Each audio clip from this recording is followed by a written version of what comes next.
This farmer went from a rented house to her own bungalow while building a 22-acre farming empire. नमस्कार, मी मालती. मी आहे सह्याद्रीची शेतकरी उद्योजिका आणि ही आहे माझी गोष्ट.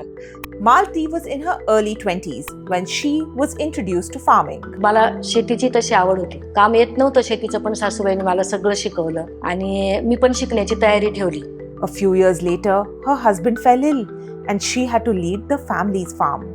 आणि मग संध्याकाळी आल्यानंतर मिस्टरांना दिवसभराचा आढावा द्यायचा. आज किती ग्राफ्टिंग झालं, कोणती व्हरायटी भरून झाली, किती त्रास झाला, आणि त्याच्यामुळे त्यांना तो विश्वास येत गेला. आम्ही म्हणजे कष्ट करत गेलो, मी त्यांना साथ देत गेले. असं करत करत आता आमची 40-42 बिघे जमीन आहे. शेतीत तुम्हाला काय माहित आहे याला महत्व नाही, तर तुम्ही शिकणे कधीच थांबवत नाही याला महत्व आहे. Malti is also a farmer member at Sahyadri Farms. She has also started solar dryer processing with their help. सह्याद्रीच्या मार्फत सोलर ड्रायर चा उद्योग आम्ही चालू केला आहे आणि माझ्यासारखी महिला पण हा व्यवसाय करू शकते या वयात. आणि शेतीसाठी जोडधंदा म्हणून हा खूप चांगला व्यवसाय आहे. They process ginger, coriander, mint, grapes and tomatoes with their solar dryers. म्हणजे पारंपरिक पद्धतीला जर आधुनिक तंत्रज्ञानाची जर जोड दिली तर शेतीसारखा व्यवसाय नाही. शेती ही केवळ आपली परंपरा नाही, तर तो एक शाश्वत व्यवसाय बनू शकतो.